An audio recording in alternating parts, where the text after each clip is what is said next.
planète, j'attends qu'on vienne me réveiller. Je veux retourner d'où je viens. C'est bon, j'ai vu ce qu'est devenu la terre dégénérée. Je veux retrouver tous les miens.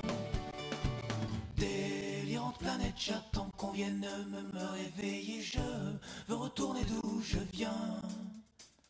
C'est bon, j'ai vu ce qu'est devenu. Y es el segundo largometraje ambientado en el mundo laboral. Aparte hay algún cortometraje anterior que también jugaba con este entorno. Y hay una fascinación, rechazo hacia el mundo de la venta en concreto. Creo que el trabajo es algo que nos atañe a todos de una manera fundamental, ocupa casi la mitad de nuestras vidas, y aunque hoy en día que hay estas cifras de paro no sea demasiado políticamente correcto decirlo, creo que se puede considerar como la forma más sofisticada de esclavismo occidental, ¿no?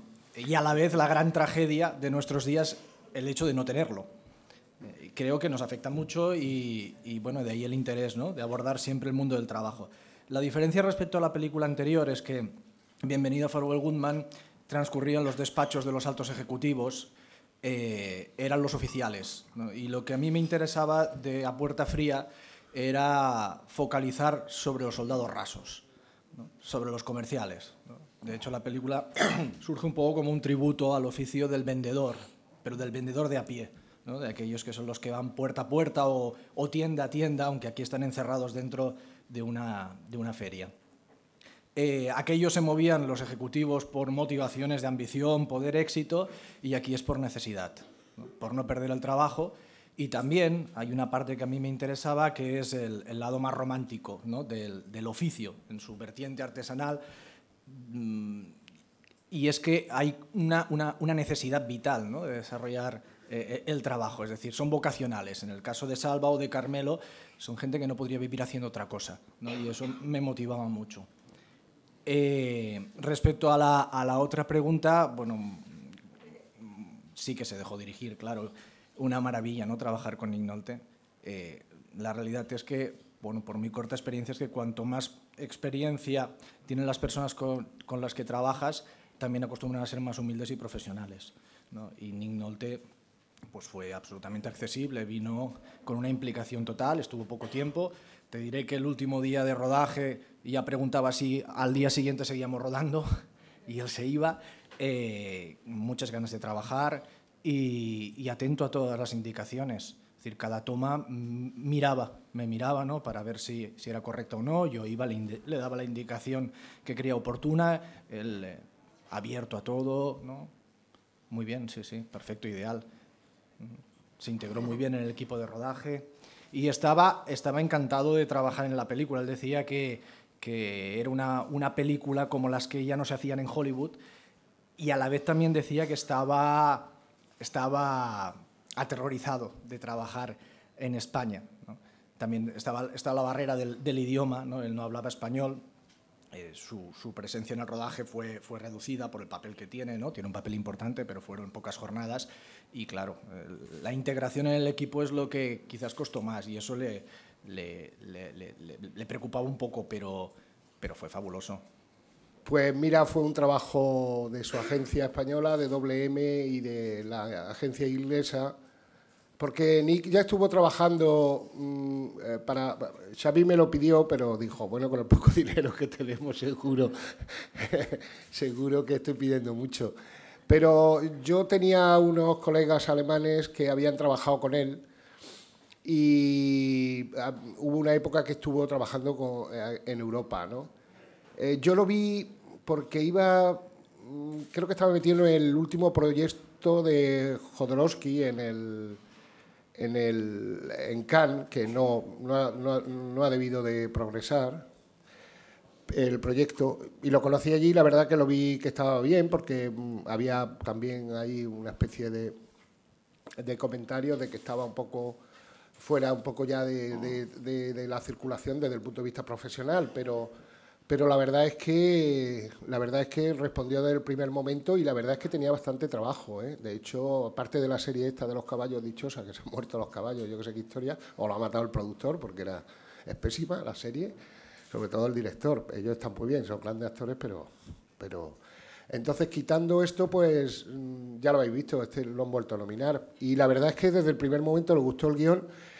Me está escribiendo una cosita para que la lea esta noche en la presentación de la película, a ver si llega. Es muy perfeccionista, está muy preocupado y le está dando vueltas. Y supongo que me llegará esta noche para que se la lea a la gente en el estreno.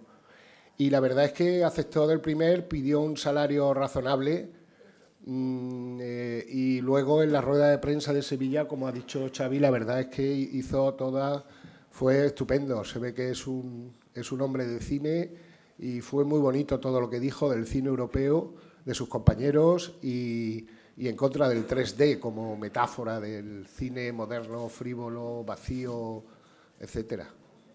Sí, bueno, era uno de los temas centrales de la película. Una de las cosas que más me interesaba era plantear el paso del tiempo, el cambio de los tiempos, ¿no? Y el final de un mundo, ¿no? De una forma de hacer, ¿no? Un poco lo que intentaba expresar antes es el oficio del vendedor, ¿no? En su vertiente más pura frente a la especialización, tecnificación, ¿no? Burocratización del mercado. Y hay ese elemento crepuscular en toda la película, ¿no? Esa sensación de personajes que se han quedado anclados en un tiempo y que su forma de comportarse, de actuar, pues ya no es vigente en nuestros días, ¿no? Hay otros valores que están en alza en nuestra sociedad y desde luego que no es la experiencia, ¿no? Y es un poco la reivindicación, pues, de esa experiencia, ¿no? O la crítica a una cierta deslealtad de un sistema, de una sociedad, ¿no? Que es indiferente respecto a aquellos que han sido importantes, ¿no? Evidentemente, lo que tengo que agradecer mucho, cuando yo leí el guión, le pregunté a Xavi, digo, ¿tú esto lo has escrito para mí? Y me dijo, desde la primera página sí. O sea, a partir de la primera página sí. Por lo visto, no más que el título era lo único que no tenía nada que ver conmigo. Está suavizando la pregunta. Yo le tengo que agradecer muchísimo el que me haya propuesto eso, pues este personaje con esta carne, ¿no? Yo creo, abundando un poco lo que has preguntado tú antes también, yo creo que es un poco la lucha del albarán contra el iPod, ¿no? Un poco ya son los últimos ya que todavía quedan sacando copias en papel carbón y pasándolas y diciendo no sé qué. Yo creo que está clara no solo el cambio de forma de trabajar, de ventas y todo esto, sino creo que el mismo personaje se degrada durante la película y eso creo que en mi caso era lo más interesante a la hora de trabajarlo, ¿no? El ver cómo los tiempos están cambiando, pero él el que está cambiando en el fondo, ¿no? Había una primera versión donde este personaje al final se salvaba, de alguna manera, era noble, tenía una cierta escapatoria moral a este sórdido mundo, ¿no? Pero creo que este final abrupto que hay de pronto, que es como una bofetada que te dan, consigue que todavía te quedes con la carne viva del personaje, es decir, no te da tiempo a reflexionar, entonces te quedas ahí. ¿Qué quieres que te diga, amigo? Pues agradecidísimo a que se haya escrito un personaje que es lo más, yo creo que lo más difícil que hay en el cine es encontrar buenos guiones, lo más difícil que hay, y guiones para poder desarrollarlos también, ¿no? Como actores. No tiene mucho que ver, pero me recuerda un poco a Smoking Room, ¿no? En el sentido de la facilidad con la que puedes desarrollar un personaje cuando el guión está bien escrito. Y desde luego, eso, vuelvo a ponerme de rodillas delante del señor Xavi Puebla por haber pensado en mí para poder contar esta historia. Siendo sincero, como decía Antonio, el proyecto nació con él. Es decir, el personaje empezó siendo él. Yo pensé en él haciendo un personaje a su medida. A medida que iba escribiendo el guión, había personajes a los que les iba poniendo cara, ¿no? Y pensando ya en actores que los pudieran incorporar. Y tuve la gran suerte de que la mayoría pues, accedió porque le gustó el guión y porque había una disponibilidad en cuanto a fechas, ¿no? Y pude tener al reparto que quería. Desde luego, para mí es inmejorable. Yo estoy muy contento con todo el trabajo actoral. Creo que es lo que da fuerza a la película, ¿no? Y Antonio estaba desde el origen, ¿no? Estaba desde el principio. Él ha sido muy suave con la frase. Me dijo, hijo puta, tú a mí de que me conoces. Eso fue lo que me dijo cuando le llamé por teléfono después de leer el guión. No, pero ha sido fabuloso. Y también hay que reconocer que ellos son copartícipes de sus personajes, porque en los procesos de ensayos anteriores al rodaje pues hubo una colaboración creativa, es decir, ellos aportaron muchísimo a los personajes y han crecido. Evidentemente de las personas que están aquí, que son los que están aquí, por eso voy a hablar de ellos, es decir, José Luis, que hace un Kevin Spacey fabuloso, ¿no? Y claro, yo sé que a él le costó mucho mirarme mal y tratarme así, ¿no? Por el respeto que me tiene. Y a Sergio yo no lo conocía de nada, pero es lo más asquerosito que hay en la película. O sea, cuando llegó se lo dije, digo, ¿pero de dónde ha sacado a este hombre? Porque es un pedazo de pan. O sea, que es un actor camaleónico, evidentemente. Bueno, yo quiero añadir que yo hice la película porque estaba de Chel, no por Xavi. Luego, la verdad es que dije, he acertado con Xavi, pero fue porque me dijo que están todas mis películas y digo, bueno, pues ahora una de prota, joder. No, esta película tiene un proceso curioso, ya digo. Es decir, yo cuando conocí el guión empecé a moverme. Como Antonio lo conozco de toda la vida, me lo encontré en un aeropuerto que venía de Escandinavia o iba a Noruega o venía de no sé dónde. Le dije, le hice una pregunta muy fácil. Le dije, ¿tú viste Bienvenido a Farewell Goodman? Y me dijo, sí. Le dije, ¿te gustó? Me dijo, sí. Digo, pues lee este guión. Si te gustó, es una forma del mundo del trabajo que ha hablado antes Conchita, toda esta deshumanización del capitalismo, la esclavitud moderna, todo esto está muy claro que este hombre tiene una mente sucia, ¿sabes? Y que le interesa mucho este tema. Yo creo que de alguna manera es el western de ahora, ¿no? Son películas de hombres malos, castigados, que beben, y en vez de beber en la frontera de México con Texas, pues beben en el hall del hotel. Porque hay una secuencia fabulosa, a mí es de las que más me gusta de la película, que es la de la que Nick Nolte y yo estamos los dos bebiendo, ¿no? O sea, no tiene palabras, nos miramos, nadie sabe quién es el otro, porque yo a Nick Nolte le llamaba Nick Nolte, era muy gracioso, le decía, Nick Nolte, ven, te voy a decir una cosa. Y ese día la verdad es que para mí fue un orgullo hacerle bajar la mirada. Había un momento que nos mirábamos los dos y hubo un momento ya que nos aguantó y hizo así, digo, toma ahí, Nick Nolte. Desde luego se entendieron a la perfección. Lo llevamos bastante bien, sí. Hola. Sí, el papel de María es fundamental en la película, es el más importante. La película retrata un mundo con una carga de misoginia, es un mundo de hombres, ¿no? Y donde las cosas, está aceptado que se cierran las ventas, a veces los contratos de determinada manera. Es un mundo donde prevalecen los intereses personales, ¿no? Donde lo importante son los resultados, ¿no? Vales lo que vale tu último trimestre. Y para mí lo más bonito es que en ese entorno tan mercantilista hay una mujer que lleva a cabo un acto de amor. A mí había una cosa que me gustaba en la película, yo nunca se lo comenté porque no quería que fuera, bueno, era evidente, ¿no?, en el guión, pero no quería que fuera algo que estuviera en la superficie, pero para mí hay una historia de amor solapada. Amor no convencional, como lo entendemos estandarizado en el cine, ¿no?, de un hombre maduro que se puede liar con una jovencita, ¿no?, sino en un mundo donde hay una ausencia de vínculos afectivos y solidarios, pues hay una mujer, ¿no?, que hace un gesto hermoso. Y comparto lo que decías, ¿no?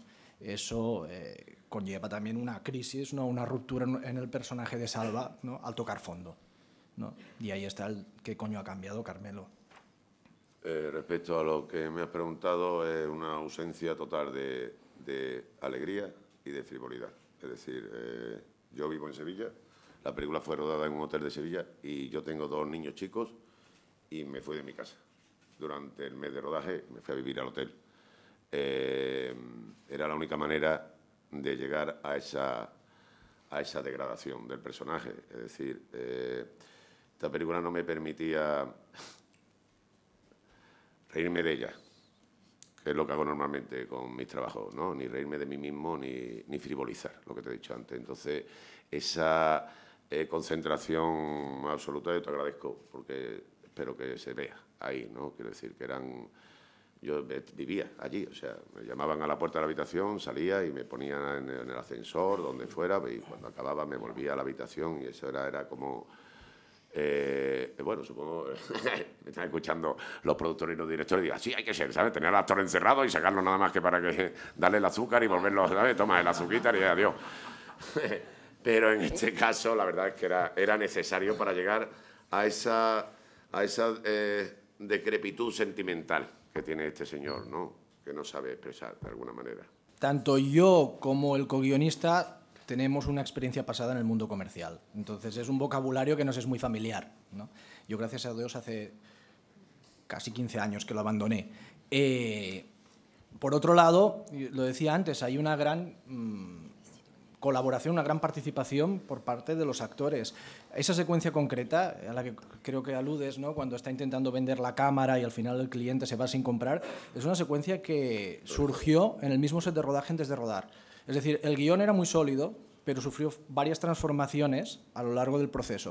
Algunas a colación del trabajo creativo con ellos, con todos los actores y sus aportaciones, y otras, como esa, en la inspiración del momento, ¿no? Y eso fue una secuencia que, como pensábamos que debería tener una carga de verdad importante, pues nos tachamos el diálogo y dijimos, vamos a trabajarla. Nos sentamos en un momento, planteamos las bases, la ensayó Antonio con el otro actor, con Fran Torres, y la pusimos en práctica 2 o 3 veces con variaciones, ¿no? Y a mí es una de las secuencias que más me satisface. Esa, y como también decía Antonio, la de la barra del bar con Nick Nolte, que esa es otra secuencia que apareció prácticamente poco tiempo antes del rodaje, a partir de la incorporación de Nick Nolte, que modificó la concepción del personaje en el guión. En el guión el personaje de Battleworld era un ganador. Era el empresario norteamericano, el jefe de compras norteamericano, que viene aquí, ¿no? Y que abusa de su autoridad, ¿no? Porque sabe que puede hacerlo, ¿no? Abusa de su poder. En el momento en que entró en escena Nick Nolte, pues el personaje es que inevitablemente cambió, ¿no? Y yo creo que esas son las cosas bonitas que tienen, ¿no? Las aportaciones del casting, que hay actores, como en el caso de Nick Nolte, que arrastra todo un background, ya sea por los personajes que él ha interpretado en el cine, como por la imagen que él también se ha forjado un poco en la vida real, que conlleva inevitablemente estar en el imaginario de todos, ¿no? La idea del loser, del marginal. Y claro, eso rompía al personaje, pero lo enriquecía, porque entonces entroncaba más con uno de los temas vectores de la película, que es que en este mundo no hay ganadores, ¿no? Es que hasta el que viene aquí a comprar es un perdedor. Y la secuencia de la barra que surgió eso antes del rodaje, en alguna de las reescrituras antes del rodaje, pues hay el extraño reconocimiento de 2 tipos que se ven en la barra, la ironía, ¿no? De que el destino le ha puesto delante de los ojos al cliente al que va persiguiendo y él no lo sabe, pero sobre todo el extraño reconocimiento de 2 personas, ¿no? El efecto espejo, que simplemente se ven en la barra y no hace falta que se digan nada, ¿no? Entienden que son iguales. Es decir, que la entrada de un actor como Nick Nolte modifica el personaje, ¿no? y le da una vuelta de tuerca a la dialéctica ganador-perdedor. Es decir, no. O sea, el que supuestamente es ganador, vemos que no lo es tal. Y en la película hubo varias modificaciones, en el proceso de preproducción y en el rodaje hubo varias modificaciones en ese sentido, de las que yo estoy muy contento, ¿no? Que le hicieron más flexible el guión, ¿no? Y creo que introdujeron una vida y una, no sé si se puede llamar poesía, ¿no? que me parece que está en la película.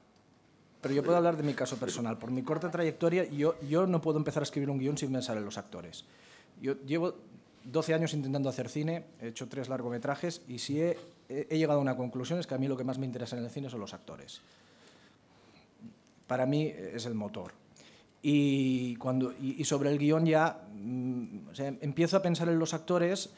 Claro, yo no conocía a Antonio, no conocía a José Luis. A Sergio sí que lo conocía porque había trabajado prácticamente en todo lo que he hecho con él, pero no sé, una extraña intuición te lleva a pensar cómo es la persona, también por los papeles que has visto, que ha hecho, y la adecuación al personaje.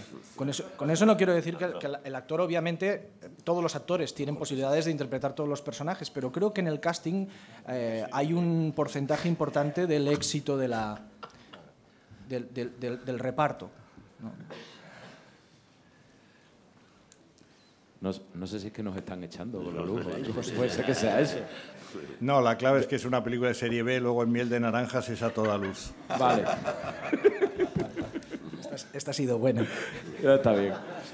Fue Jesús Gilbilda, el co-guionista, ¿no? Que estábamos pensando qué título le íbamos a poner al guión, lo que parece sucede, ¿no? Que acabas el guión y no sabes aún el título. Y entre muchas opciones surgió A Puerta Fría y nos pareció inmediatamente que era acertado. A Puerta Fría, si alguien no lo sabe, porque es una expresión propia del argot comercial, hace referencia a la venta más ingrata y dura que hay, ¿no? Que es aquella que se lleva a cabo sin conocimiento previo del cliente, ¿no? En su vertiente aún más árida es la de la puerta a puerta, ¿no? Y es un poco el caso de Dechen, ¿no? Del personaje de Dechen, de Salva, que no conoce al cliente, ¿no? Y es la persecución esta incansable de alguien que no sabes quién es. Eso en cuanto al título. En cuanto al personaje de José Luis. Pues, hola. Sí, creo que tiene algo de Glengarry Glen Ross, la película, ¿no? Aunque quizás la trama, digamos, de intriga de Glengarry Glen Ross en este caso está llevada por otro sitio, y creo también que el vacío de los personajes de esta película es quizás más árido y más frío que lo que ocurre en Glengarry Glen Ross. Yo mi personaje no vi la película para hacerlo, quiero decir, pero sí es verdad que la manera de dirigir de Xavi me llevó a sitios nuevos también para mí, ¿no? Que es quizás lo que más me interesa de mi trabajo en la película, ¿no? Desde la nada y que física, digamos, y que todo esté pasando por dentro, ¿no? Yo en este caso la película me gusta mucho, mucho. Me parece que la película, y me gusta mucho más aún, gracias, yo soy de Serie A. En algún momento había pensado quizás en la caracterización de Kevin Spacey en Glengarry Glen Ross, pero creo recordar que no te lo explicité, me lo callé para evitar... En ningún momento. Para evitar que hubieran esa... Pero sí que he pensado un poco, ¿no? Yo desde el primer momento que empezamos a trabajar con José Luis ya me di cuenta de que la composición del personaje sería excepcional. Antonio lleva el peso de la película sobre sus hombros igual que María, ¿no? Pero yo creo que el trabajo, a mi modo de ver, ¿no? Tanto de José Luis, de Héctor Colomé, ¿no? O de Sergio Caballero es muy bueno. Y de Cesario, está estupendo. Necesario. Todas esas voces que hay en la peli, ¿eh? Nick Nolte, José Luis, que además tiene 2 registros, tiene una con un cuarto de tono menos, la sacó porque decía José Luis el 7 de la luz. Antonio, de lo otro. Yo me busqué un conflicto mío personal para darle juego en la película, ya que realmente el personaje en ningún momento cuenta lo que pasa, ¿no? Lo que le pasa. Yo sí creo que el personaje vive... Antes hablaba de la lucha del Albarán contra el iPad, ¿no? Yo creo que él está justo en el medio. Entonces ha terminado comiéndose el iPad, claro. Y este es su gran conflicto, porque aprecia lo que hace el personaje de Salva, lo que hace Salva, lo aprecia y sabe lo difícil que es, solamente que ya está en otro sitio, ha decidido estar en otro sitio, ¿no? Entonces creo que a nivel... vive una especie de contradicción entre lo que puede sentir personalmente de aprecio por Salva y el, por llamarlo de una manera, ¿no?, desprecio profesional que puede tenerle. Entonces ese conflicto creo que es el que le va pasando por dentro, aparte de un juego personal que le quisimos dar y que está oculto y que tampoco tiene sentido para la película, pero que me parece que sí funciona a la hora de ir engranando el personaje, ¿no? Hay una cosa muy clara, es decir, cuando él escribe el guión y dice que lo escribe para mí y ve esta cosa crepuscular y tal cual, yo siempre me veo como si tuviera 18 años y siempre me veo rubio, alto, joven y moderno. Entonces, pues no... tengo que acudir a imágenes, y realmente una de ellas era Willy Loman de La muerte de un viajante, mezclada con Glengarry, con El pez gordo, con todas estas cosas de venta. Pero hay una cosa muy clara, como he dicho antes, es decir, cuando el guión está bien escrito, no hace falta tampoco acudir a otras imágenes. Es decir, habéis preguntado antes sobre cómo este manejo tan profesional del lenguaje del mundo de ventas. Es una película que se ha ensayado, evidentemente, al ser todo en un mismo espacio, y es una película que se ha ensayado. Hay una escena, como habéis dicho antes, que está totalmente improvisada, que es cuando le intento vender al chaval cosas tal y cual. Yo no he vendido en mi vida, pero está también escrito. Yo creo que estábamos, ¿verdad, compañeros? Yo sé, es decir, las discusiones, cuando tenemos las discusiones sobre que si vale lo que vale el último trimestre, es decir, está clarísimo, y nos manejamos con los albaranes, con los iPads, con lo que sea. Pero tiene mucho más que ver con la soledad de cada uno, ¿sabes?, que con las imágenes gloriosas de otras obras de teatro, de otras películas. Hay una cosa que la mayoría no podéis ver, que es, veis la película una vez hecha, pero si lees un guión antes y tienes la suerte luego de ver la película, te das cuenta, aunque sea un guión muy bueno, como el que han escrito Xavi y Jesús, te das cuenta realmente lo que aportan. Aparte de tener un buen texto, un buen director de actores, te das cuenta lo que aportan los actores. Es una cosa maravillosa. Y yo creo que lo de Chen estaba claro. No, pero el caso de José Luis, tú lees un personaje y de pronto te das cuenta que añade él al guión que se le escapaba al escritor, al director y a todos. O en el caso también de Sergio, que como dice de Chen, es un buenazo, que lo es, y cómo puede ser tan hijo de puta. O sea que, de todas formas, eso es una cosa mágica. O en el caso de María León, en nuestra última película, cómo sobre lo que tú lees, que también es un gran texto, ves cómo los actores son tan grandes que aportan esa cosa que no la puede dar el director, por muy bueno que sea, y el escritor, por muy bueno que sea. Eso es mágico.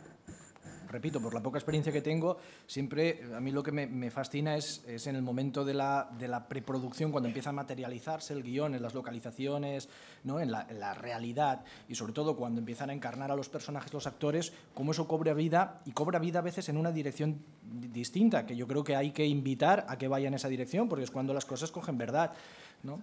Y cuando los actores no solamente se limitan a incorporar el personaje, sino que son co-creadores, ¿no? Como es el caso, ¿no? Aportan conflicto, no solamente ya en el terreno del diálogo, que lo hacen suyo, lo adaptan, sino que también el ritmo, ¿no?, las acciones. Hay secuencias del guión que han variado.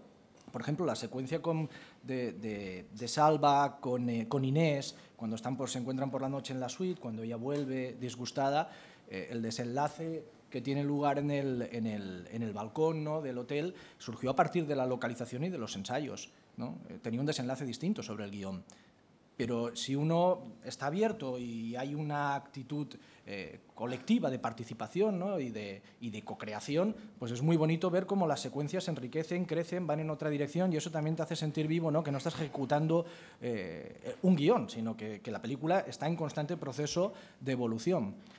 Eso pasó además en todo, ¿no? Porque no solamente ya con nuestro trabajo. Es verdad que estábamos rodando todos metidos dentro de una suite en un hotel, o sea, todo un equipo de una película, que son mucha gente, y es verdad que estaba aparte de que hay que agradecer el trabajo del equipo de esta película, porque realmente es duro, en Sevilla hace calor, y todos metidos en una suite, pues incluido Nick Nolte, que es grandote, pues tiene su complicación, pero es verdad que también que hasta la imagen de la película se fue modificando durante el rodaje, ¿no? Que era una película que estaba viva desde el primer día, ¿no? Que hay veces que te la dan como en una cajita y ya está hecha. Este no es el caso de A Puerta Fría. Xavi es el responsable de mi desvirgamiento cinematográfico. Empecé con él. Sí, así que quede que bien por la aclaración. Sí, tranquilo. Y que vengan muchos polvos más, quiero decir. Con Xavi, en tus manos encomiendo mi espíritu, que está muy bien, todos aportamos, pero es un director que tiene las cosas muy claras, es muy meticuloso. Yo me he quedado muerto porque acabo de ver la película ahora como vosotros y me he quedado bastante en shock por las bofetadas que me he visto durante todo, digamos, el proceso. Te llega el guión, de momento vas al rodaje y cuando te enfrentas al resultado final te das cuenta de que es mucho más de lo que tú crees que es, y realmente pues por esto me he quedado bastante sorprendido, porque una cosa es trabajar con los actores allí y luego verlos en pantalla, pero pasando por todos. Y bueno, nada, simplemente decir que Xavi se merece esto y mucho más, así que vamos a estar ahí contigo. Bueno, cuando yo leí el guión, pues me parecía una fantástica metáfora o una fábula sobre este tipo de empresas y sobre los perdedores, los derrotados, pero es que ahora yo creo que ha acabado siendo un informe semanal, ¿no? De fábula ha pasado a ser informe semanal, ha acabado con una realidad tremenda, ¿no? Y yo creo que, bueno, es difícil que este tipo de películas tengan una difusión amplia, pero si no, yo creo que le tocaría las entrañas a muchísima gente de la que cuando veáis la película seguro todos os habéis acordado, ¿no?